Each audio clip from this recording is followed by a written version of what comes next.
ఓం భూర్భువస్వః తత్సవితుర్వరేణ్యం భర్గో దేవస్య ధీమహి ధియో యో నః ప్రచోదయాత్. ఓం శాంతి శాంతి శాంతి. ఓం పరమపిత పరమాత్మ. ఓం ఓముకు వందనాలు. ఋషులకు, మహర్షులకు, మునులకు, యోగులకు, గురువులకు, ఆచార్యులకు, అధ్యాపకులకు, పెద్దలకు, మాతాపితలకు, శ్రేయోభిలాషులకు, మిత్రులకు అందరికీ వందనాలు. సర్వేభ్యో నమో నమః. ఓం అథ మహాభారత ఉద్యోగ పర్వాంతర్గత విదురనీతి పదార్థ విస్తృత వ్యాఖ్యాత యుధిష్ఠిర మీమాంసక. యుధిష్ఠిర మీమాంసక గారు ఈ విదురనీతికి అక్కడక్కడ విశేష వ్యాఖ్యానం కూడా చేయడం జరిగింది. ఒక్కొక్క శబ్దానికి కూడా అర్థం రాయడం జరిగింది. మనం ఆ విదురనీతిని అధ్యయనం చేస్తున్నాం. అంటే ప్రామాణికంగా ఉన్నటువంటి విదురనీతి అన్నమాట. పండిత యుధిష్ఠిర మీమాంసక గారు వారి సంపాదకీయమిది, సంపాదకులు వారు దీనికి. తర్వాత వ్యాఖ్యాత కూడా. నిన్న మనం విదురనీతిలో 5వ అధ్యాయంలో కొన్ని శ్లోకాలు పూర్తి చేసుకున్నాం. 21వ శ్లోకం వరకు 20వ శ్లోకం వరకు పూర్తి చేసుకున్నాం. 21 నుంచి ఈరోజు పాండవులు ఎటువంటి వారు, కౌరవులు ఎటువంటి వారు చెప్పడం జరుగుతుంది.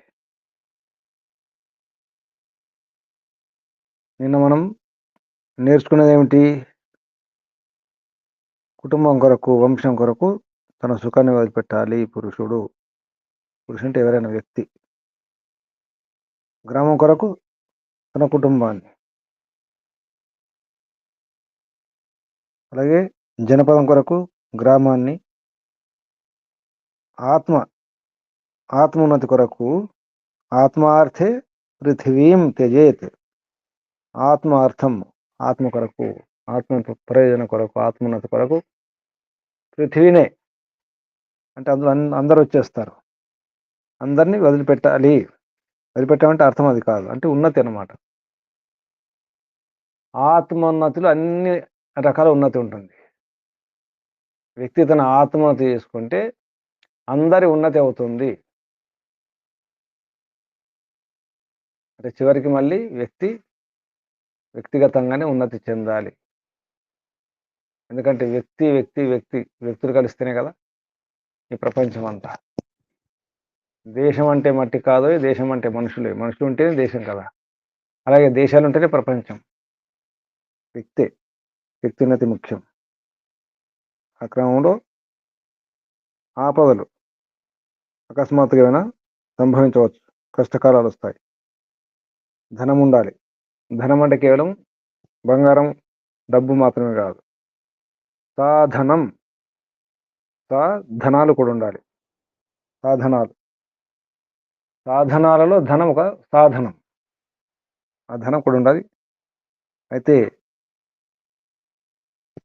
ఇంట్లో మహిళలు, తల్లుల రక్షణ గురించి ఆ ధనము ద్వారా, ఆ ధనముల ద్వారా, ధనం ఒకటి కాదు, బహువచనం ధనై, తృతీయ విభక్తి బహువచనం. ధనముల ద్వారా కూడా దారాన్, మహిళలను, తల్లులను, స్త్రీలను రక్షించుకోవాలి అని కూడా చెప్పుకోవడం జరిగింది. ఆత్మానం సతతం రక్షేత్. వీళ్ళందరి ద్వారా దారైరపి ధనైరపి, సాధనాల ద్వారా, ధనముల ద్వారా, మహిళల ద్వారా, అందరి ద్వారా. దారై అపి ధనై అపి కూడా ఆత్మానం, ఆత్మరక్షణ ముఖ్యం అలా చెప్పడం జరిగింది. ఆ క్రమంలో కొన్ని శ్లోకాలు కూడా చెప్పుకున్నాం. ఈ జూదం ఆడడం మంచిది కాదు అని. ఇప్పుడు 21 శ్లోకం నుంచి ప్రారంభించుకుందాం. కాకైహి ఇమాన్ చిత్ర బర్హాన్, కాకైరిమాన్ చిత్ర బర్హాన్ మయూరాన్, కాకైహి ఇమాన్ చిత్ర బర్హాన్, కాకైరిమాశ్చిత్ర బర్హాన్ మయూరాన్ పరాజయేథాః పాండవాన్ ధార్తరాష్ట్రైః హిత్వా సింహాన్ క్రోష్టుకాన్ గూహమానః ప్రాప్తే కాలే సూచిత త్వం నరేంద్ర. తెలుగులో అర్థం చెప్పండి. ఓ నరేంద్ర, నీవు కర్ణకఠోర ధ్వనులు చేయు కాకులతో సమానమైన నీ పుత్రుల చేత విచిత్రమైన రంగులు గల ఈకలతో ముదమును కలిగించు నెమళ్లతో సమానులైన పాండవులను ఓడింప ప్రయత్నం చేయుచున్నావు. సింహములను వదిలిపెట్టి శృగాలములను రక్షించుకోరుచున్నావు. సమయము వచ్చినప్పుడు నీవు ఈ విషయమున పశ్చాత్తాప పడవలసి ఉండును. పాండవులు సింహముల వంటి పరాక్రమ సంపన్నులు, కౌరవులు జంబూకముల వలె కపట ప్రవర్తన కలవారు, వంచకులు.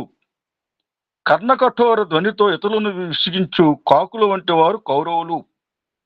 విచిత్రమైన రంగులు గల ఈకలతో అందరికి ఆహ్లాదమును కలిగించు నెమళ్ళ వంటి వారు పాండవులు అని సూచన. ఓం నమస్తే. శృగాలములు, జంబూకములు అంటే నక్కలు అన్నమాట. నక్కలు, అది కూడా గుంట నక్కలు. క్రోష్టుకాన్, క్రోష్టుకాన్ అంటే గుంట నక్కలు. గుంట నక్కలకు నక్కలకు భేదం ఏంటి చెప్పండి ఎవరైనా? గుంట నక్కలకు నక్కలకు భేదం ఏంటి? ఇందులో కూడా రెండు పేర్లు ఉన్నాయి. సిఆర్ అంటారు, లోమిడి అంటారు. లోమిడి అంటే నక్క, సిఆర్ అంటే గుంట నక్క. గుంట నక్క అంటే కాచుకొని కూర్చుంటది అంటారు గురించి వాడింది. గుంట నక్కల్ని గుంట నక్కలు అది దొంగ దొంగ దొంగ ఉంటారు అనమాట. దాచుకుంటూ దాని పేరు నక్కి నక్కి వచ్చేది నక్క. నక్కి నక్కి నక్కి నక్కి నక్కి నక్కి నక్క. అదే గుంట గుంట నక్క అంటే గుంతల్లో దాక్కుంటుంది.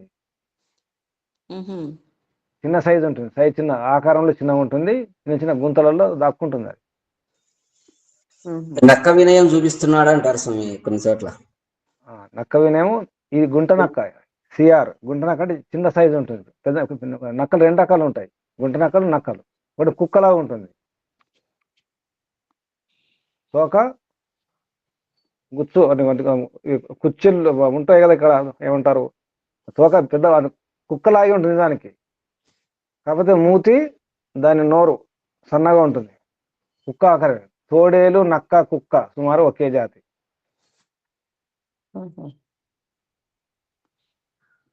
గుంటనకే చిన్న చిన్న సైజు ఉంటుంది.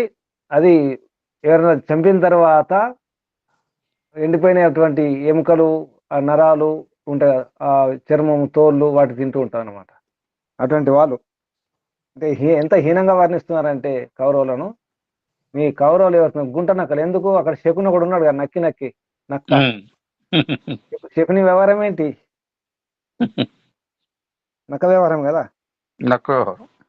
నక్క వినయం ఉంటుంది. గూహమాన, వాళ్ళని రక్షిస్తున్నావు.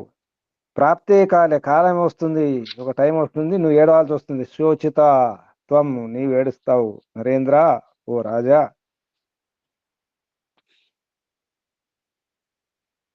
మనం ఏడవాలనుకుంటున్నామా? ఎవరిని రక్షిస్తే ఏడుస్తాం? ధృతరాష్ట్రుడు ఎవరిని రక్షిస్తున్నాడు? గుంట నక్కను రక్షిస్తున్నాడు. కాకులను కాకై ఇమాన్, కాకై, ఈ కాకులను, కాకుల ద్వారా, కాకుల ద్వారా మయూరములను ఓడించాలని చూస్తున్నావు.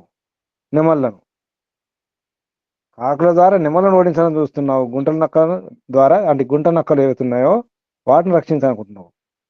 ఎవరిని ఓడించాలనుకుంటున్నావు? సింహాలను. హిత్వా సింహాను, సింహాలను వదిలిపెట్టేసి నీవు క్రోష్టుకాన్ అంటే గుంట నక్కలను ఊహమాన రక్షించాలని ప్రయత్నం చేస్తున్నావు. ప్రాప్తే కాలే, కాలం వచ్చినప్పుడు ఒక సమయం వస్తుంది, అప్పుడు తెలుస్తుంది నీకు. శోచిత, ఏడుస్తావు.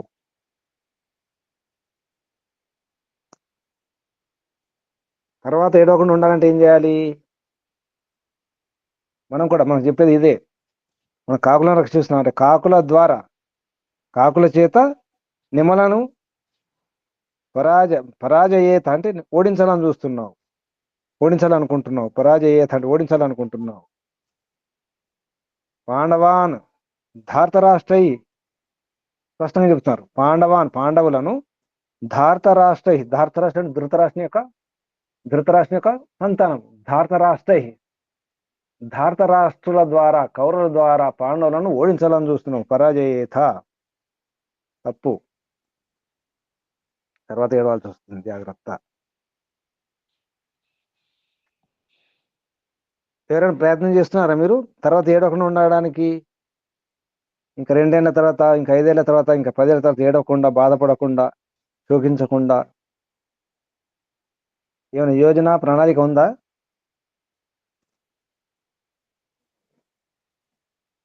ఇది మాకు సంబంధం లేదు, ధృతరాష్ట్రానికి అనుకుంటున్నారా? ఇక్కడ కాలే ప్రాప్తి అన్నారు. కాలం వచ్చినప్పుడు ఏడవద్దు అని చెప్తున్నారు. ప్రాప్తే కాలే శోచిత త్వం నరేంద్ర. ఉందా ఏమైనా ప్రణాళిక, యోజన, ప్లాన్? అంటే ఏడవకుండా ఉండడానికి ముందే ఉపాయంగా అన్ని చేసుకోవాలి. తర్వాత ఏడవకుండా ఇంకా 5 ఏళ్ల తర్వాత, ఇంకా 10 ఏళ్ల తర్వాత ఏడవకుండా ఉండాలంటే, సరే వచ్చే సంవత్సరం ఏడవకుండా ఉండాలంటే ఏం చేస్తారు? వచ్చే సంవత్సరం ఏడవకుండా ఉండాలి. సరే వచ్చే సంవత్సరం తర్వాత, ఇప్పుడు చలికాలం కదా, వచ్చేదేం కాలం? వేసవికాలం. వేసవి. ఇప్పుడు చలికాలం కాదు, ఇంకా వచ్చే కాలం. ఇప్పుడు వచ్చే రేపే, ఎల్లుండే వచ్చే కాలం. సంక్రాంతికి ఏం కాలం వస్తుంది? చలే కదా గురించి అప్పుడు. చలి పెరుగుతుంది కదా. ఇప్పుడు వచ్చే కాలం ఇప్పుడిప్పుడే వచ్చే కాలం, రేపు నుండి వచ్చే కాలం, ఇంకా వారం రోజుల తర్వాత, 15 రోజుల తర్వాత వచ్చే కాలం ఏం కాలం వస్తుంది? చలికాలం. చలి పెరిగిపోతుంది కదా సంక్రాంతి. అప్పుడు బాగా బాగా పెరుగుతుంది. ఏమైనా ప్లాన్ ఉందా మరి? ప్లాన్ చేసుకుంటున్నారు ఏమైనా?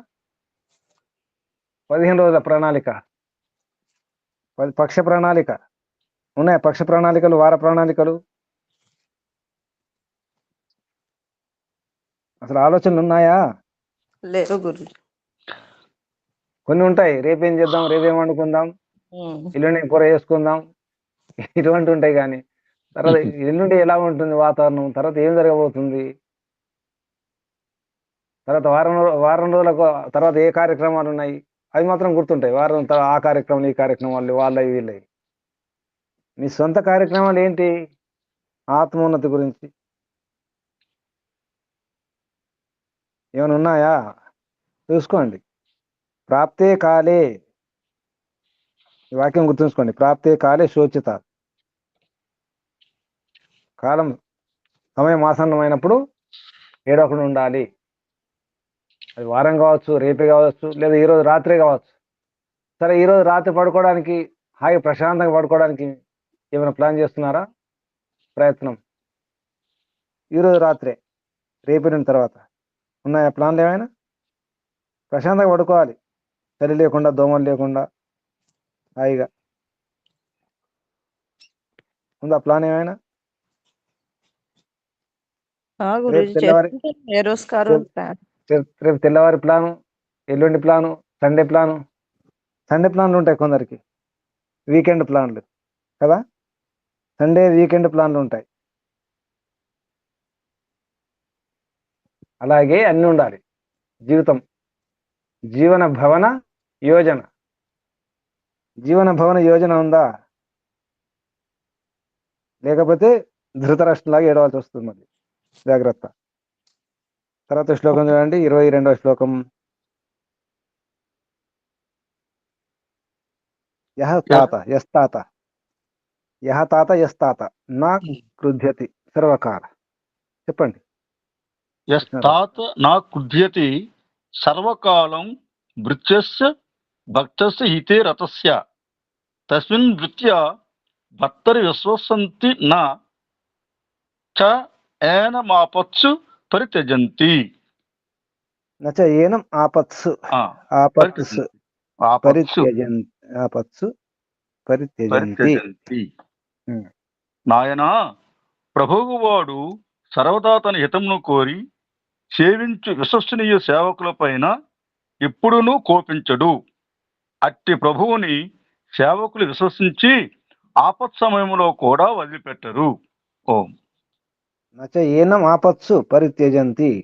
అతడు ఇది ఈ స్వామిని ఈ రాజును ఆపత్సు ఆపత్తుల్లో కష్టకాలంలో నా పరిత్యజన అటువంటి వారు విడిచిపెట్టరు. ఎవరు? విశ్వసంతి భర్తరి. భర్త అంటే స్వామి పైన విశ్వాసం ఉన్నటువంటి సేవకులు భృత్యులు. అప్పుడు ఎవరిని ఆ స్వామి ఎలా ఉండాలి మరి? స్వామి కోపగించుకోకూడదు సేవకుల పట్ల. అంటే పూర్తి విశ్వాసం ఉన్నటువంటి సేవకులు ఉంటారు, భక్తులై ఉంటారు. అటువంటి వారి పట్ల యహజ్జో అంటే ఎవరైతే, ఇక్కడ తాత అంటే త్రాత అనే అర్థం కూడా వస్తుంది, భ్రాత కూడా అర్థం వస్తుంది. తాత మన తెలుగు తాత ఈ సంస్కృతమే. తాత అంటాం కదా, అదే త్రాత రక్షించేవాడు. ఎవరైనా త్రాతలు తాతలే. భ్రాత కూడా, అన్న కూడా రక్షిస్తాడు, అన్న కూడా తాతే. ధృతరాష్ట్రుడు అన్న అవుతాడు కదా, అందుకే తాత అని. యహ తాత, హే తాత, హే భ్రాత, ఓ అన్న, అన్నయ్య అని చెబుతూ నా కృధ్యతి సర్వకాలం, ఇప్పుడు కూడా కోపగించుకోడు. భృత్యస్య భక్తస్య, భక్తులైనటువంటి భృత్యులంటే సేవకుల పైన. హితే అంటే హితం కోరేవాడు. హితే రథస్య, రాజు యొక్క స్వామి యొక్క హితాన్ని కోరే సేవకులు ఉంటారు, భక్తులైనటువంటి భృత్యులు. అటువంటి వారిని కోపగించుకోకూడదు. ఒకవేళ కోపగిస్తే ఏమవుతుంది అంటే, పూర్తి విశ్వాసం ఉంది, భక్తి ఉంది, శ్రద్ధ ఉంది, సేవ చేస్తున్నారు, అటువంటి వారి పైన కోపం చూపిస్తే వారి పట్ల కోప ప్రదర్శన పనికిరాదు. అటువంటి వారు ఆపద అంటే కష్టకాలాల్లో కూడా విడిచిపెట్టరు. ఇక్కడ ఎవరిని ఉద్దేశించి చెబుతున్నారు ఈ మాట? ఆ సేవకులు ఎవరు? ఆ భృత్యులు ఎవరు? ఆ భక్తులు ఎవరు? పాండవులు. పాండవులు భక్తులు, నీ సేవకులు. నిన్ను ఆపద కాలం నేను విడిచిపెట్టరు, నేను రక్షిస్తారు. వారు నీ భక్తులు. అలాగే తన గురించి కూడా చెప్పడం జరుగుతుంది. 23వ శ్లోకం చూడండి. నా భృత్యానాం వృత్తి సంరోధనేన. చెప్పండి. నా భృత్యానాం వృత్తి సంరోధనేన రాజ్యం ధనం సంయుక్షేత పూర్వం త్యజంతి హేనం వంచితా వై విరుద్ధ సిగ్ధాత్మత్యా పరిహీన పరిహీన భోగాః స్నిగ్ధా హి అమాత్యాః పరిహీన భోగాః. భోగం తెలుగు అర్థం చెప్పండి.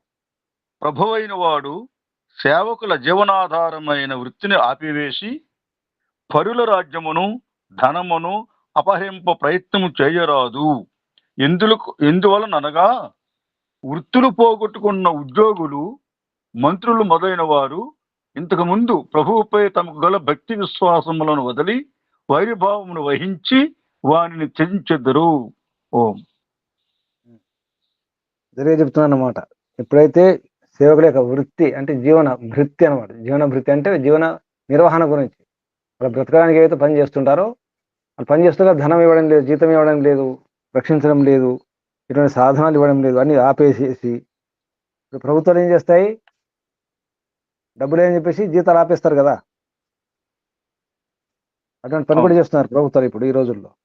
డబ్బు లేదు, ఆగండి,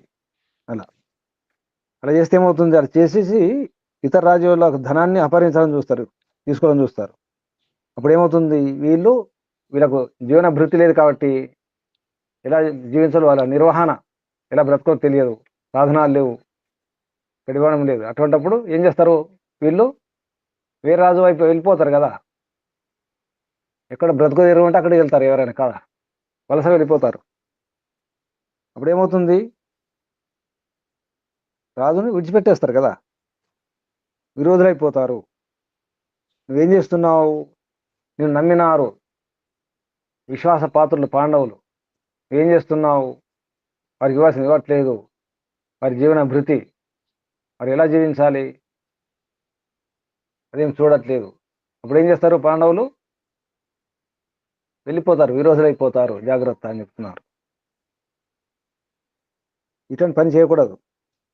మనం ఇవన్నీ వింటున్నాం, కానీ ఇప్పుడు మన ఇళ్లలో పనిచేసే వాళ్ళు కూడా ఉంటారు, సేవకులు, కూలీలు, పని మనుషులు, అంటుతోమే వారు కావచ్చు, వస్త్రాలు ఉతికేవారు కావచ్చు, ఎవరైనా కావచ్చు. వారి పట్ల మన వ్యవహారం కూడా చూసుకోవాలి. ఇది ఉద్దేశం. అది కేవలం ధృతరాష్ట్రుడు, ఆ కౌరవులు, పాండవులు అదే కాదు, మనం కూడా మన దగ్గర పనిచేసే ఎవరైతే పని మనుషులు ఉంటారో వారి పట్ల మన వ్యవహారం ఎలా ఉంది చూసుకోవాలి. అసలు మనం విడిచిపెట్టకూడదు. వాళ్ళు విశ్వాసపాత్రులు, భక్తులు, సేవకులు, శ్రద్ధతో పనిచేస్తున్నారు. అటువంటి వారిని ఎలా రక్షించుకోవాలి? మన కుటుంబ పరివారం, కుటుంబ సభ్యులాగా రక్షించుకోవాల్సి వస్తుంది. ఎందుకంటే విశ్వాసం ఉంది, భక్తి ఉంది, శ్రద్ధ ఉంది, నమ్మకంగా పనిచేస్తున్నారు. అటువంటి వారిని కాపాడుకోవాలి. ఉద్దేశం అది. లేకపోతే వెళ్ళిపోతారు, విరోధైపోతారు. మన శత్రువుల వద్దకు వెళ్ళి అక్కడ పనిచేశారు అనుకోండి, మన విషయాలన్నీ చెప్పేస్తుంటారు. ప్రతి ఇంట్లో ఏవో కొన్ని విషయాలు ఉంటాయి, కొన్ని గోపనీయ విషయాలు ఉంటాయి, మొత్తం విప్పేసేస్తారు.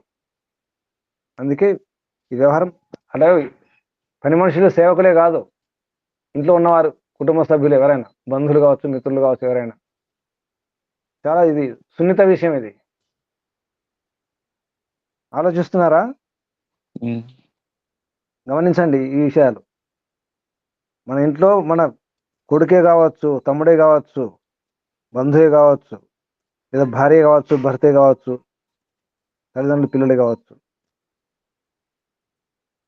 మన పిల్లల్ని, మన వారిని, మన దగ్గర ఉన్న వారిని, మన సేవకులను, బంధువులను, ఎవరైనా కానీ అంతే. మన ఇంటి కుక్కని అనుకోండి, ఇంట్లో కుక్కలు పెంచుకుంటున్నారు కదా, ఉన్నాయి కుక్కలు ఉన్నవారు ఉన్నారా? కుక్క సరిగ్గా పెట్టకండి, మాట కొడుతుండండి, ఏం పెట్టకుండా ఉండండి. కొన్ని తర్వాత ఏం చేస్తుంది? అది బయటకు వెళ్ళిపోతుంది అది కదా. బయటకు వెళ్ళిపోయి టైం వచ్చినప్పుడు ఆ కుక్క మన తరుముతుంది, మనల్ని కరుస్తుంది, కాటేస్తుంది.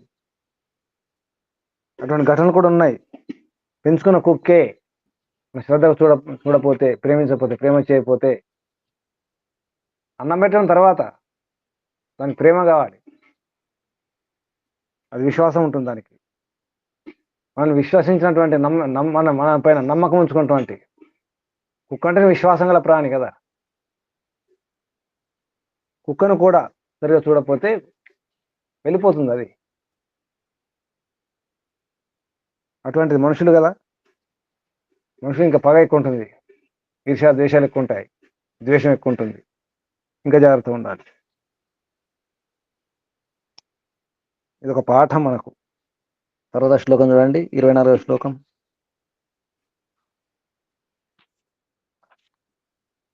కృత్యాని పూర్వం పరిసంఖ్యాయ సర్వాణ్యాయ వ్యయే చ అనురూపాం చ వృత్తిం సంగృహిణి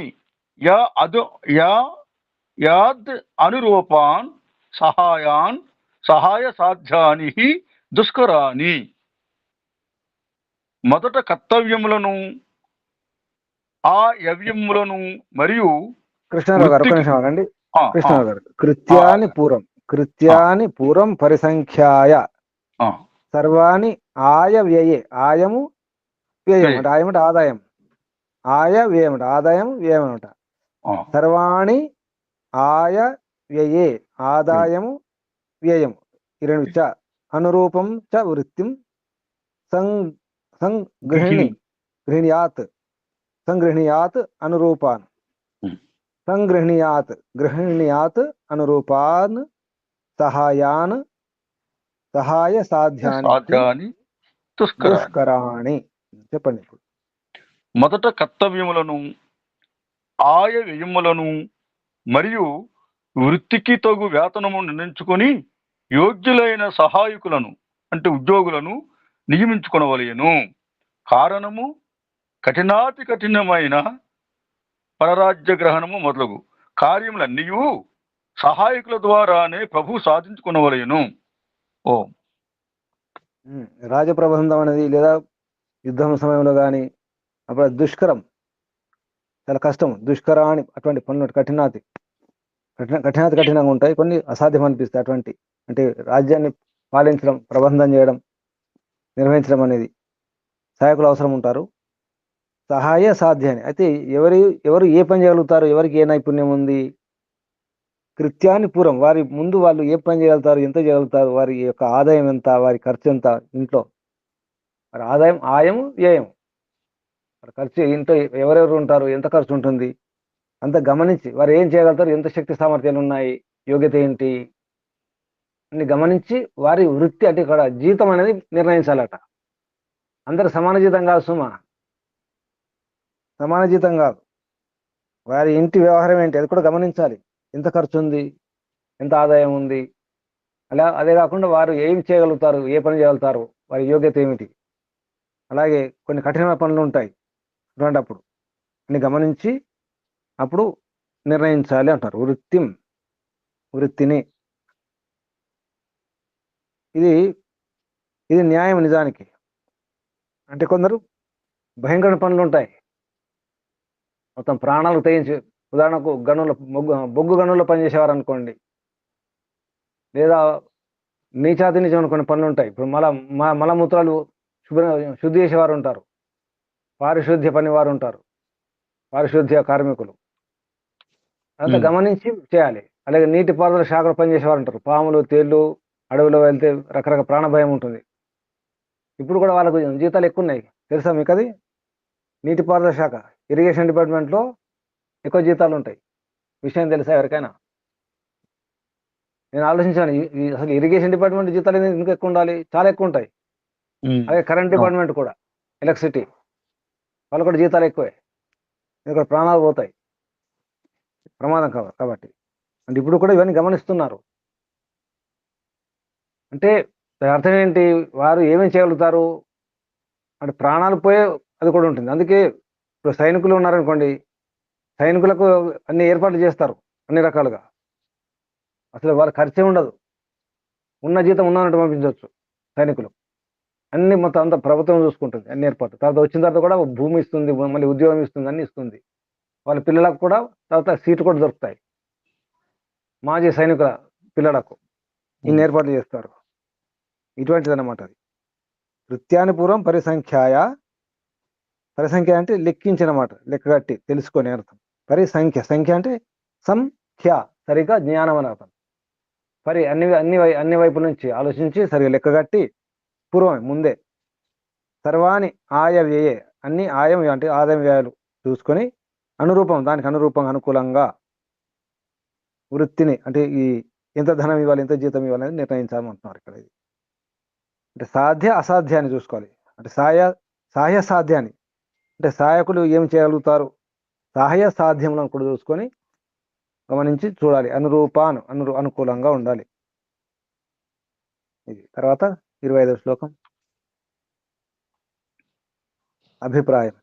అభిప్రాయం యో విదిత్వా తు భర్తుః సర్వాణి కార్యాణి కరోతి యతీంద్రీ వక్త యతానాం అనురక్త ఆరిః శక్తిజ్ఞ ఆత్మేవ హి షో అనుకంప్యః.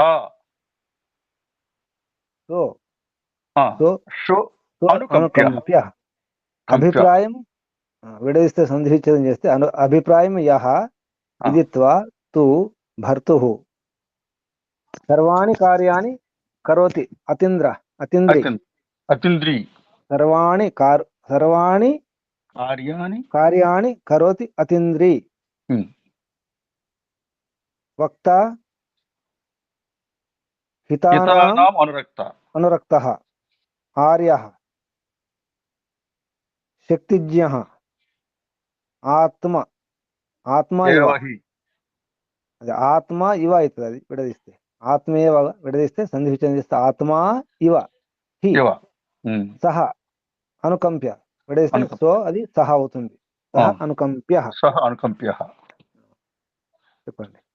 ఎవడు అంటే సేవకుడు ప్రభువు మనోగతాభిప్రాయం తెలుసుకుని అప్రమత్తుడై సమస్త రాజకార్యంలో నెరవేర్చునో, ఎవడు ప్రభువుకు హితకరమైన విషయములను చెప్పునో, ఎవడు స్వామి భక్తుడుగను సజ్జనుడుగను ప్రభు యొక్క శక్తి సామర్థ్యం తెలిసినవాడుగా ఉండునో, అట్టి ఉద్యోగిని అంటే సేవకుని తనతో సమానమైన తలచి వాని ఎడల ప్రభువు దయ కలిగి ఉండవలెను. ఓ అనుకంప్య, అనుకంపనీయుడు. అనుకంప అంటే దయ, దయ దయ దయకు పాత్రుడు. అనుకంప అంటే దయకు పాత్రుడు, దయానికి యోగ్యుడు అనమాట. ఎవరు అది ఎవరు? ఆత్మ, తన ఆత్మలాగా చూసుకోవాలి, తనలాగా చూసుకోవాలి. శక్తిజ్ఞ, తన శక్తిని కూడా తెలిసిన వాడు. ఆర్యుడు, శ్రేష్ఠుడు. అనురక్తుడు, అనుకూలంగా ఉండేవాడు. భక్తుడు, హితకారి, హితానం మంచి పనులు చేసేవాడు, హితమైన పనులు చేసేవాడు. వక్త, చెబుతుంట ముందే. ఆలస్యపు అతంద్ర అంటే తంద్ర అంటే నిద్ర, ఆలస్యం, ప్రమాదం లేకుండా నిర్లక్ష్యం లేనివాడు. తంద్ర అంటే నిద్ర, అజాగ్రత్త. అతంద్రి అంటే ఎటువంటి లేనివాడు అనమాట, లేనివాడు. సమర్థం లేనివాడు, అజాగ్రత్త ఉండనివాడు. అటువంటి వారిని ఏం చేయాలి? ఆత్మలాగా చూసుకోవాలి, విడిచిపెట్టద్దు, దయ చూపాలి. అది ఎవరు? నేనే అని చెప్పకుండా. విదురుడు తన గురించి చెప్పుకుంటున్నాడు, అది నేనే, నన్ను విడిచిపెట్టి ముందు హెచ్చరిస్తున్నాను కదా, చెబుతున్నాను, నేను వక్తను, మీ శక్తి తెలుసు, మీకు అనుకూలంగా, మీ భక్తుని నేను, అనురక్తుని, మీకు అనుకూలంగా ఉండేవాడిని, హితుని నేను అని తన గురించి చెప్పకుండా ఈ రకం చెప్తున్నాను అనమాట. ఇక్కడ విశేష వివరణలో పండిత యుధిష్ఠిర మీమాంస గారు రాయడం జరిగింది. విదుడు తన ధృతరాష్ట్రుని పట్ల తన గురించి చెప్తున్నాడు అనమాట అని. నాలాంటి హితకారైనటువంటి వక్తను చెప్పేవాడిని దూరం చేసుకోవద్దు. నాలాంటి ఇంకా చెప్పేవారు ఉన్నారు కదా, కృష్ణుడు ఉన్నాడు, ఇంకా ఉన్నారు కదా చెప్పేవారు, అటువంటి వారిని దూరం చేసుకోవద్దు అని చెప్తున్నారు. మరి మనం గమనించాలి, మన హితకారులు ఎవరు? మన హితైషులు, మన శ్రేయోభిలాషులు ఉన్నారు ఎవరైనా మనకు ప్రపంచంలో? ఒకరైనా, ఇద్దరైనా ఉన్నారా లేదా? తప్పకుండా ఉంటారు, అందరికి ఉంటారు. దొంగకు కూడా చెప్పేవారు ఉంటారు, దుర్మార్గులు కూడా చెప్పేవాళ్ళు ఉంటారు, హితకారులు ఉంటారు, హితం చేసేవారు ఉంటారు, హితైషులు. చెడ్డవాళ్ళ కూడా, చెడ్డవాళ్ళ హితాన్ని కోరేవారు ఉంటారు. తప్పు నాయన, దొంగతనం చేయకూడదు, మంచిది కాదు, చేయకండి అని చెప్పేవారు కూడా ఉంటారు. మనకైతే ఉంటారు, మనకు చాలా మంది ఉంటారు. మరి అప్పలనాయుడు గారు, మునిశేఖర్ గారు, పద్మావతమ్మ గారు, కృష్ణారావు గారు, వాణిమ్మ గారు, ఆచార్యులు గారు హితైషులు ఉన్నారా? శ్రేయోభిలాషులు, మీ శ్రేయోభిలాషులు శ్రేయోభిలాషులు ఒకవేళ తిట్టి చెబితే, భయపెట్టి చెబితే, అక్కడ మీ దగ్గర కూడా ఉన్న వాళ్ళు ఉంటారండి. ఇంట్లో అమ్మ నాన్న కూడా ఉంటారు, భార్య ఉంటుంది, భర్త ఎవరైనా ఉంటారు, ఎవరైనా ఉండొచ్చు, చిన్నపిల్లలు కూడా కావచ్చు, కూతురే కావచ్చు, కొడుకే కావచ్చు, మనమడే కావచ్చు, మనమరాలే కావచ్చు. హితం కోరి చెప్పినప్పుడు ఒప్పుకోవాలి కదా. మీరెవరు? మీ వయసు ఎంత? మీ లెక్క ఎంత? మీరు ఎప్పుడు పుట్టారు? మొన్న పుట్టలేదు, నిన్న కళ్ళు తెరవలేదు, నా ముందర పుట్టి ఇప్పుడు కళ్ళు తెరిచి ముందు దాన్ని ఏమంటారు? ముందు వచ్చిన చెవుల కంటే వెనుకొచ్చిన కొమ్ములు వాడా ఏమంటారు? చెవులు ముందు వస్తాయి, కొమ్ములు ముందు వస్తాయా? ఎవరికైనా, జంతువులకైనా, ఎవరికైనా కొమ్ములు ముందు వస్తాయి, చెవులు ముందు వస్తాయా? చెవులే ముందు వస్తాయి సార్. మరి చెవులు ముందు వస్తే మా చెవులు వాడిగా ఉంటాయా, కొమ్ములు వాడిగా ఉంటాయా? కొమ్ములు వాడిగా. అది అనకూడదు. కొమ్ములు తర్వాత వచ్చినప్పుడు కూడా వాడిగా ఉంటాయి అవి. మన పిల్లలు ఉంటారు, మనమరాలు, వాళ్ళు వాడిగా ఉంటారు, వేడిగా ఉంటారు. వాళ్ళు మంచి మాటలు చెప్పినప్పుడు వినాలి, చిన్నవాళ్ళు పెద్దవాళ్ళు కాదు. అందులో మన హితైషులు చెప్పినప్పుడు తప్పకుండా వినాలి, బాధపడకూడదు. ఈ సూత్రం పాటించండి, అలగకండి, బాధపడకండి, సరేనా? మనకు కూడా విదురులు ఉన్నారు, మన శ్రేయోభిలాషులు మిత్రులు ఉంటారు. విదురులు అంటే ఏంటి? విదురా అంటే అర్థం చెప్పిన విదురా, విదురు ఏంటి? జ్ఞాని అని అర్థం. ధర్మజ్ఞానం తెలిసిన వాడు విదురుడు. విదురు అనే శబ్దంలోనే అర్థం ఉంది. 26వ శ్లోకం చూడండి. వాక్యం తుయో నాద్రియతే అనుశిష్ట. చెప్పండి. వాక్యం తు యో నాద్రియతే అనుశిష్ట తచ్చాహ యక్షాపి నియుజ్యమానః ప్రజ్ఞాభిమాని ప్రతికూలవాది త్యాజ్య సా తాదృక్ త్వరయైన భృత్య. త్వరయ త్వరయ ఏవ త్వరయ ఏవ భృత్య భృత్య త్వర ఏవ భృత్య. త్వరయ విడదీస్తే త్వరయ ఏవ అవుతుంది. త్వరయైవ అది త్వరయైవ విడదీస్తే అవును. త్వరయ ఏవ. ఏవ వాక్యం త్వరయేవ తు భృత్యు. వాక్యం తు యహ న అద్రియతే. ఇక్కడ న ఆద్రియతే. నా. వాక్యం తు యో ఉన్నది విడదీస్తే యహ న ఆద్రియతే అనుశిష్ట. ప్రతి ఆహ ప్రతి ఆహ ప్రత్యాహ ప్రతి ఆహ అంటే ప్రతి దినం. ఆహ అంటే దినం. ప్రతి ఆహ యహ చ అపి యశ్చాపి యహ చ అపి యశ్చాపి నియుజ్యమానః ప్రజ్ఞాభిమాని ప్రతికూలవాది త్యాజ్యః సహ తాదృక్ త్వరయ ఏవ భృత్య. చెప్పండి తెలుగులో అర్థం. ప్రభువు ఆజ్ఞను ఆదరించక నిర్లక్ష్యం చేయుచు ఏదైనను కార్యమునందు నియోగించినప్పుడు ఎదురు పలుకుచు తన తెలివితేటలను గురించి గర్వపడుచు ప్రతికూల భాషను చేయనట్టి బుచ్చుని అంటే సేవకుని ఉద్యోగిని వెంటనే వదిలిపెట్టవలెను. సేవకుడు ఎలా ఉండాలి? సేవకుడు ఎలా ఉన్నా చెప్తున్నారు. పని చెప్పినప్పుడు వ్యతిరేకించి నేను చేయను, రేపు చేస్తా, తర్వాత చేస్తా, ఇది కాదు అది కాదు అని చెప్పి కొంటారు కదా. ఆదరించరు. నా ఆద్రియతే అనుశిష్ట అనుశాసనం ఉండదు. అనుశిష్టుడు కాదు. మనం చెప్పినట్టు అనుసరించి పని చేసేవాడు కాదు. అనుశిష్టుడు కాదు. అంటే అనుసరించి చెప్పేవాడు క్రమశిక్షణ లేనివాడు, అనుశాసనం లేనివాడు. అటువంటి వాడిని ఏం చేయాలి? ప్రతికూలవాది. పేరు బాగున్నాయి. ప్రజ్ఞాభిమాని అంటే నాకు తెలుసు, నాకు అంత తెలుసు. సేవకుడే కానీ నాకు తెలుసు చెప్పినాడు, యజమాని చెప్పినట్టు చేయడు. ప్రతికూలవాది, ప్రతికూలంగా వాదిస్తాడు. అటువంటి వాడిని ఏం చేయాలి? త్యాజ్య తాదృక్ వెంటనే త్వరయ వెంటనే ఆ వృత్తిని అంటే త్యాజ్యనీయుడు అంటే విడిచిపెట్టదగిన వాడు. త్వరయ వెంటనే శీఘ్రంగా. ఇది గమనించాలి. అక్కరకు రాని చుట్టము మ్రొక్కిన వరమీని వేల్పు మోహరమున తానెక్కిన పారని గుర్రము గ్రక్కున విడవంగ వలయు గదరా సుమతి. అక్కరకు రాని చుట్టమైన పర్లేదు. అక్కర రాకపోతే ఆపదలు ఆదుకునేవాడు.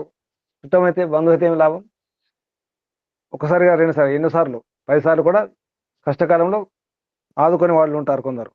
మాటల వరకే మనతోనే సేవ తీసుకుంటారు, సహాయం తీసుకుంటారు, కానీ ఎప్పుడు కూడా సహకరించారు. అటువంటి బంధువులు కూడా ఉంటారు. అటువంటి వారిని గ్రక్కును వేడవంగ వలయు గదరా సుమతి. అక్కరకు రాని చుట్టము మ్రొక్కిన వరమీని వేల్పు మోహరమున తానెక్కిన భారని గుర్రం గ్రక్కున విడవంగ వలయు గదరా సుమతి. ఇది పాటించాలి. పాటిస్తున్నారా? ఇంకా మోసపోతున్నారా? పాటిస్తున్నారా? గ్రక్కున విడిపోయి సిద్ధంగా ఉన్నారా? రెండు జరుగుతాను గురించి. అప్పుడప్పుడు ఒక్కొక్క మోసపోతాం, ఒక్కొక్కప్పుడు విడిచిపెడతాం. స్వామి శరణమయ్యప్ప వ్రతాలు తీసుకుంటారు, దీక్షలు తీసుకుంటారు. ఏమైనా లాభం ఉందా? లాభం ఉంది. ఎందుకు లాభం లేదు? ఒక నెల రోజులు మంచిగా 41 రోజు పొందున లేవటం, స్నానాలు చేయటం, చెప్పులు లేకుండా నడవటం అంతా లాభమే కదా గురించి. అంత బాగానే ఉంది. తర్వాత ఏమవుతుంది? తెల్లవారి మళ్ళీ 40 రోజులు ఆగిందంతా తెల్లవారు 1 రోజులో మొత్తం పూర్తి చేసుకుంటారు. 40 రోజులు ఆగి మొత్తం అంతే. 1 రోజులే మొత్తం ఏముండదు. 27వ శ్లోకం చూడండి. అస్తబ్ధం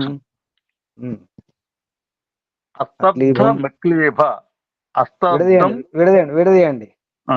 అస్తబ్ధం అక్లీబం అదీర్ఘ సూత్రం స అనుక్రోషం శ్లక్షమహార్య మన్యైః అరోగ జాతీయము ఉదార వాక్యం దోతం వదంతి అష్టగుణో ఉపపన్నం. వదంతి అష్టగుణ ఉపపన్నం. దోతగా అంటే రాయబారి. దోతగా నుండి వానికి ఉండవలసిన గుణములు 8 ఉన్నవి. 1 అహంకార రహస్యము లేక సత్యస్ఫూర్తి. 2 ధైర్యము లేక తెలివి. 3 శీఘ్రముగా పనిని పూర్తి చేయుట లేక కార్యమునకు సదా సంసిద్ధముగా ఉండుట. 4 దయ. 5 శుద్ధ హృదయం. 6 ఇతరుల వలలో చిక్కకుండుట. 7 దీర్ఘరోగములు లేని కుటుంబమున జన్మించుట. 8 గంభీరముగా ఉదారముగా మాట్లాడుట లేక ముక్తియుక్తముగా మాట్లాడుట. యుక్తియుక్తముగా మాట్లాడుట. మొత్తం 8 లక్షణాలు ఉండాలి రాయబారికి అని చెప్పబడ్డాయి గురించి. దూత రాయబారికి ఈ గుణాలు ఉండాలి. ఇవి ఉండాలి దూత లక్షణం. అభిమానం ఉండదు, అహంకారం ఉండకూడదు. దేశం కోసం ధర్మం కోసం అన్నప్పుడు అహంకారం ఉండకూడదు. అసలు తనదంటే ఏం లేదు ఇక అని వదిలిపెట్టాలి. దూత అంటే అభిమానం ఉండకూడదు. సమర్థుడే ఉండాలి, సామర్థ్యం ఉండాలి, తొందరగా పనిచేసిన అంటే ఎటువంటి ఆలస్యం లేకుండా, సమర్థం లేకుండా తొందరగా పనిచేసే విధంగా అంటే బుద్ధి చాలా షార్ప్ ఉండాలన్నమాట. అవును. యాక్టివ్గా ఉండాలి, యోగుడై ఉండాలి, దయావంతుడై ఉండాలి, ఇతరుల యొక్క వాడి యొక్క రాశలు తెలుసుకునే విధంగా ఉండాలి. అని తన రాశ చెప్పకుండా ఉండాలి. ముఖ్యంగా ఆరోగ్యం ఉండాలంటాను ఇక్కడ. ఆరోగ జాతీయ ఆరోగం అంటారు ఇక్కడ. అరోగం అంటే ఇక్కడ రోగాలు లేకుండా అరోగ జాతీయం. అరోగ జాతీయం అంటే రోగాలు లేకుండా ఉండే విధం అనమాట. ఉదార వాక్యం, యుక్తియుక్తంగా మాట్లాడే విధంగా ఉండాలి. ఇవన్నీ కూడా అంటే ఎవరితో ఎంత మాట్లాడాలి, యుక్తిపూర్వకంగా జాగ్రత్తగా మాట్లాడడం, ఇవన్నీ ఉండాలి. అటువంటి వాడు దూత కాగలుగుతాడు. తర్వాత శ్లోకం 28వ శ్లోకం చూడండి. నా విశ్వాసాత్ జాతు పరస్య విశ్వాస జ్ఞాతు పరస్య గేహే గచ్చే నరచేతయానో వికాలే నా సత్వరే నిశితిష్టేని గూఢో నా రాజకామ్యాం యోషితం ప్రార్థయీత. జాగ్రత్తగా మెలుగు మానవుడు సమయమున సాయంకాలం ముందు గాని నమ్మతగని అంటే శత్రువు అని ఇంటికి నమ్మకంతో పోరాదు. రాత్రుల యందు 4 దారులు కయ్యి చోట రహస్యంగా నిలబడరాదు. రాజు ప్రేమించు స్త్రీని పొందుటకు ప్రయత్నము చేయరాదు. నమస్తే గురించి. కొన్ని జాగ్రత్తలు అందరికి పని వస్తాయి. అక్కడ దూతకు సేవకులకు వాళ్ళకి కాదు. ఎందుకు 4 చౌరస్తా అంటారు, చౌరా అంటారు. 4 మార్గాలు ఉంటాయి. కూడలి అనుకోండి, చౌరస్తా అంటారు, చౌరా అంటారు. 4 దారులు ఉంటాయి. అంటే ప్లస్ ఆకారం అనుకోండి, లేదా 4 అటువైపు ఇటువైపు. 4 కాదు, 3 ఉన్నా కానీ, 2 ఉన్నా కానీ, 1 ఉన్నా కానీ ఎందుకు తిరగకూడదు చెప్పండి రాత్రులలో? తర్వాత సమయంలో నమ్మకం లేని వాళ్ళ ఇంటికి వెళ్ళకూడదు. వారు రక్షిస్తారని లేదా భోజనం పెడతారని చెప్పేసి వెళ్ళకూడదు. రాజు కోరే స్త్రీని కూడా చూడకూడదు, ప్రార్థించకూడదు, కోరకూడదు. రాజకామ్యాం యోషితం ప్రార్థయీత. నా ప్రార్థించాలంటే కోరడం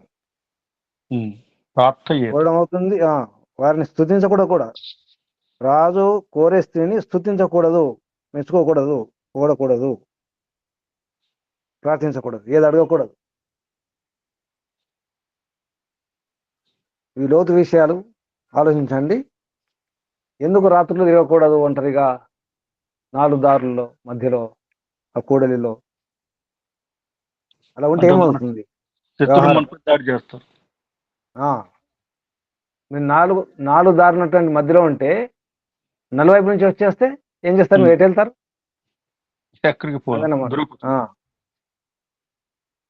జాగ్రత్త ఉండాల్సి వస్తుంది. అది ఇక్కడ సందర్భం ఏంటంటే దూత గురించి, పైన దూత గురించి వచ్చింది కాబట్టి దూత అలా ఉండాలి. ఇక్కడ దూత అంటే సిఐడి కూడా అనుకోవచ్చు. ఇక్కడ రాజు యొక్క దూత సిఐడి కూడా అవుతాడు. అంటే సిఐడి ఎలా ఉండాలో చెప్పడం జరుగుతుంది. గూఢచారులు. తర్వాత శ్లోకం 29 శ్లోకం చూడండి. నా నిహనవ నా నిహ్నవం మంత్రగతస్య గచ్చేత్ సంపృష్ట మంత్రస్య కుసంగతస్య సంసృష్టం ఆ, సంసృష్ట మంత్ర సంసృష్ట మంత్ర కాదు సంసృష్ట మంత్రస్య మంత్రస్య సంస్పృష్ట మంత్రస్య కుసంగతస్య నా చ భుజనాశ్వసిమి త్వయీతి సకారణం వ్యపదేశం తు కుర్యాత్. చెప్పండి. దుష్ట సహాయకులు ప్రభువును చుట్టి ఉన్నప్పుడు, వారితో ప్రభువు సలహా తీసుకున్నప్పుడు వారి సమావేశములకు పోరాదు.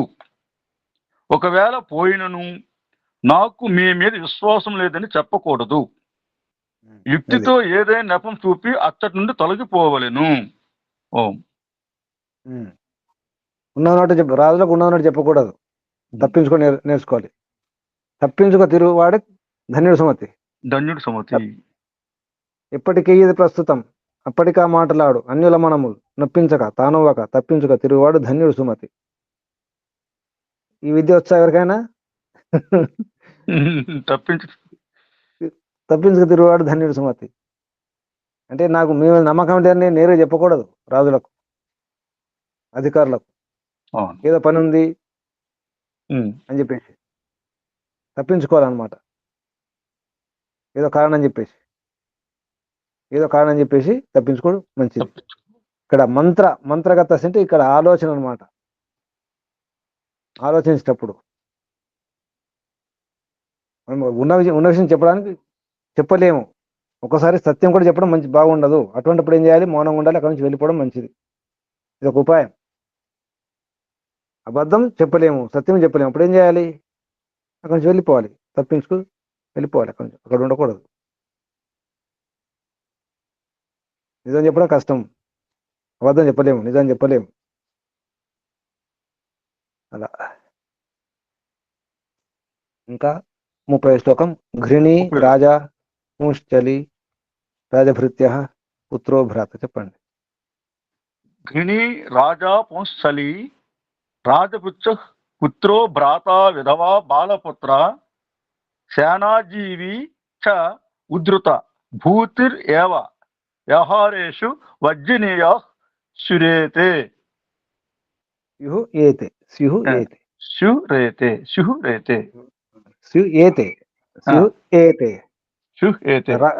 రేఫం పోతుంది.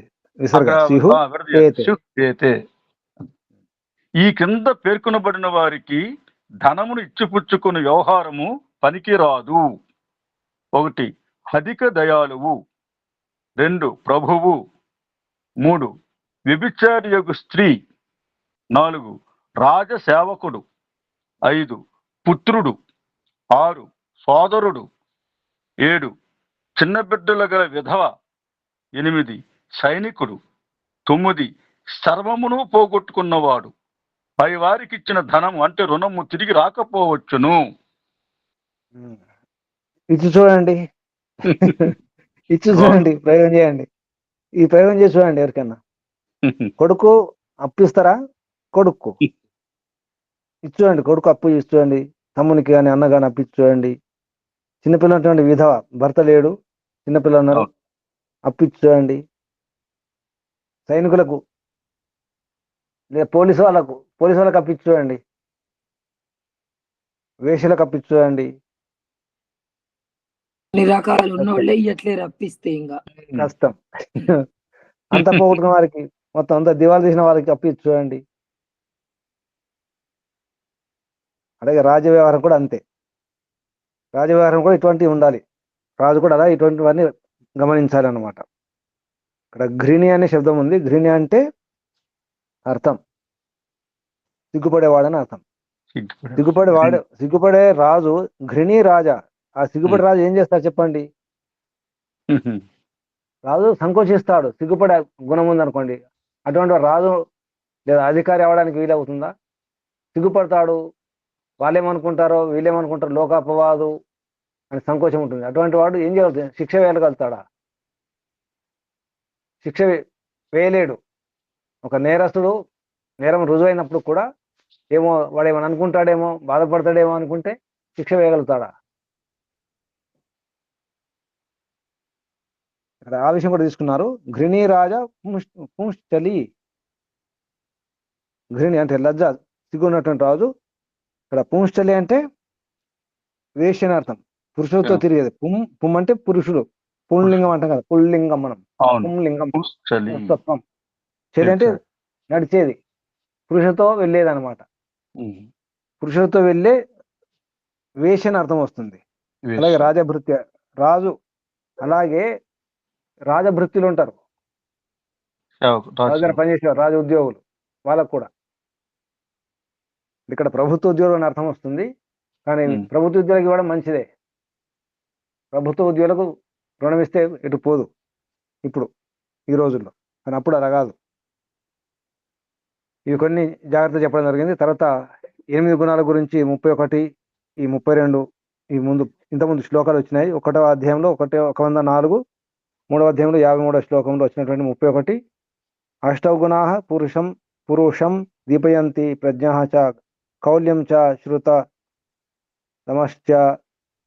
ఇవన్నీ కూడా ఈ శ్లోకాలు కూడా. ఏతాన్ గుణాన్ స్థాత మహానుభావాన్ ఏకో గుణ సంశయేత్ ప్రసయ్య రాజా యదా సత్కరుతే మనుష్యం. ఈ 2 శ్లోకాలు ముందు వచ్చినాయి. చెప్పుకుంటే అర్థం చెప్పండి. 31, 32 అర్థాలు చెప్పండి. 31, 32 అర్థం చెప్పండి. 31వ శ్లోకం అర్థం. ప్రతి దినము స్నానం చేయవానికి 10 లాభములున్నవి. బలము, రూపము, మధురమైన కంఠస్వరం, పరిశుద్ధమైన ఉచ్చారణ, మృదుస్వరం, సువాసన, పరిశుద్ధత, కాంతి, సౌకుమార్యం, సుందరీమణుల ప్రేమ. అష్టాంగ హృదయము స్నానం వలన స్నానం కండూమల స్వేద తంద్రాతృట్ దాహ పాప్మజిత్.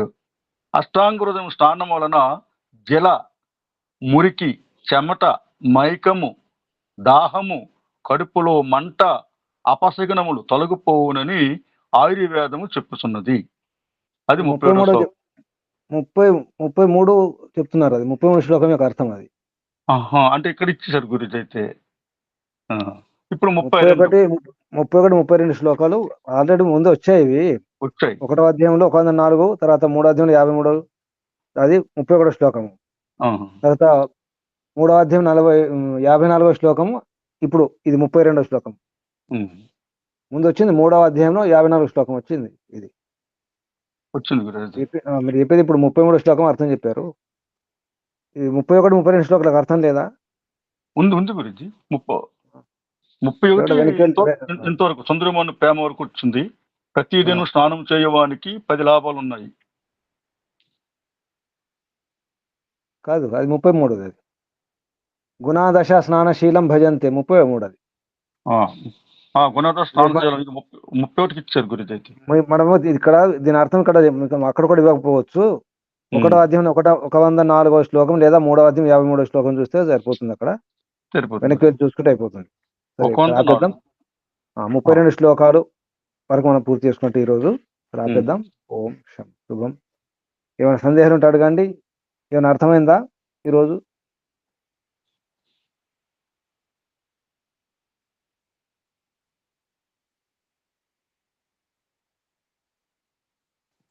అర్థమైంది గురుజీ.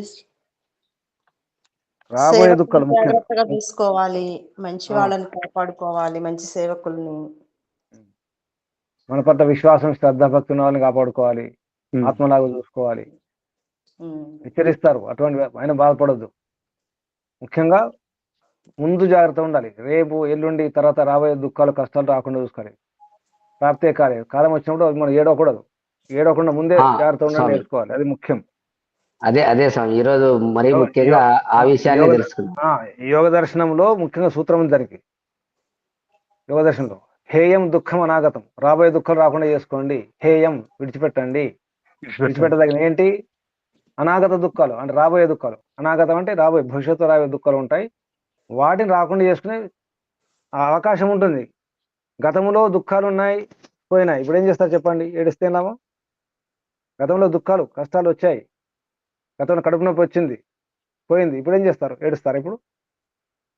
ఇప్పుడు అంటే అనాగత దుఃఖాలు అంటే రాబోయే దుఃఖాలు మాత్రం దూరం చేసుకునే అవకాశం ఉంది. ఇప్పుడు ప్రస్తుతం కూడా కొన్ని కష్టాలు ఉండొచ్చు, ఇవి కూడా ఉండవు. బాగా గుర్తుంచుకోండి. ఇప్పుడు కూడా దుఃఖాలు కష్టాలు సమస్యలు ఉన్నాయి వర్తమానంలో, ఇవి కూడా పోతాయి. కానీ వచ్చే దుఃఖాలు చాలా ఉన్నాయి, వాటిని రాకుండా చేసుకోండి. ఇప్పుడే బుద్ధితో ఆలోచించుకోండి, చూసుకోండి. అప్పుడు హాయిగా ఉండగలుగుతారు. నాలాగా ఎవరిలాగా? మీలాగా స్వామి. మీలాగా నాలాగా సంతోషంగా హాయిగా ఉండొచ్చు, ఆరోగ్యంగా ఉండొచ్చు, ధైర్యంగా ఉండొచ్చు. నాలాగా నేను చేసిన పని అదే. మరి ఇప్పుడు కూడా 10 ఏళ్ల ముందు ఆలోచించుకుంటాను నేను. ఇంకా 10 ఏళ్ళ తర్వాత ఎలా ఉంటుంది ఇప్పుడు చూసుకోవడం అంతే. ముందే ఉండాలి. చేపల కథ గుర్తుందా? 3 చేపలు ఉంటాయి. కథ గుర్తుందా? వాడు ముందే జాగ్రత్త, చెరువులో నీళ్ళు ఎండిపోతుంటాయి, ముందే జాగ్రత్త పడి ముందే వెళ్ళిపోతుంది చేప. ఆ కాలువలో పడి వేరే చెరువుకి వెళ్ళిపోతుంది అది. ఇంకో చేప ఉంటుంది, చూసుకుందాంలే అనుకుంటుంది. ఇంకో చేప ఉంటుంది, అంత భగవంతుని దయ, భగవంతుడు చూసుకుంటారని చెప్పి ఊరుకుంటుంది. ఏ పురుషార్థం చేయదు. ముందు జాగ్రత్త చేప ముందు వెళ్ళిపోతుంది, హాయిగా ఉంటుంది. మధ్యలో చేప కొంచెం చాతుర్యం ఉంటుంది, తప్పించుకునే ప్రయత్నం చేస్తుంది. ఆ వలలో పడ్డప్పుడు చనిపోయినట్టు యాక్షన్ చేస్తుంది, అది తప్పించుకుంటుంది ఎలాగో. కానీ చివరి చేప పోతుంది. దేవుని దయ, భగవంతుని దయ. అలా ఉండకండి. పురుషార్థం చేయండి ముందు, పురుషార్థం తర్వాత ప్రార్థన. రాబోయే దుఃఖాలు రాకుండా చేసుకునే అవకాశం ఉంది. మళ్ళీ చెప్తున్నాను, నా అనుభవంతో చెప్తున్నాను. ఇప్పుడే కనుక మీరు జాగ్రత్తగా ఉంటే ఈరోజు రాత్రి కూడా హాయిగా పడుకోవచ్చు, రేపు కూడా బాగుండొచ్చు, ఎల్లుండి బాగుండొచ్చు, ప్రశాంతంగా ఉండొచ్చు. అసలు రేపు చేసే పని ఈరోజు చేసేసుకోవాలి. ఇందులో సామెత ఉంది, కల్ కరేసో ఆజ్ కరో, ఆజ్ కరేసో అబ్ కరో. రేపు చేసే పని ఈరోజు చేసేసుకోవాలి. ఈరోజు చేసే పని ఇప్పుడే చేసేసుకోవాలి. ఎంత హాయిగా ఉంటుంది చూడండి కదా. రేపు ఎగ్జామ్ ఉందంటే ఈరోజు పుస్తకం తీయడమా? ఎగ్జామ్ రేపు ప్రొద్దున ఉంది, ఈరోజు పుస్తకం తీస్తారా? ముందే ఎగ్జామ్ అనుకుంటే అయిపోతుంది కదా, రేపు ఎగ్జామ్ అనుకుంటే అయిపోతుంది. రేపు ఎగ్జామ్ సిద్ధం. ఎప్పుడు? రాత్రి 12 గంటలకు ఎగ్జామ్ ఉంటే రాయడానికి సిద్ధంగా ఉండాలి కదా. ముందే సిద్ధమై ఉంటే బాగుంటుంది కదా. అవును స్వామి. ముందే సిద్ధమా? ముందే సిద్ధం చూద్దామా? స్వామి. తర్వాత చూద్దాం భగవంతుని దయ అంటారా? ఎగ్జామ్ హాల్లో పోయిన తర్వాత క్వశ్చన్ పేపర్ ఏమొస్తుందో తెలియదు, అప్పుడు చూద్దామంటారా? ముందే సిద్ధంగా ఉండాలి. మరి హెచ్చరిక గుర్తుంచుకోండి, ఇది హెచ్చరిక. తర్వాత ఏడవకండి. జాగ్రత్త. శుభం. ఉంచిద్దాం. ముందుగా పరంపిత పరమాత్మకు ధన్యవాదాలు, వందనాలు, ప్రణామాలు సమర్పిస్తూ ఋషులకు, మహర్షులకు, మునులకు, యోగులకు అందరికీ వందనాలు, ధన్యవాదాలు, ప్రణామాలు. సర్వేభ్యో నమో నమః. అందరికీ శుభాశీస్సులు. ఓం శుభం. ఓం నమస్తే గురుజీ, ధన్యవాదములు. ఓం శుభం. ఓం నమస్తే గురుజీ, ధన్యవాదములు. ఓం నమస్తే. ఓం ఓం నమస్తే గురుజీ, ధన్యవాదములు. ఓం నమస్తే. ఓం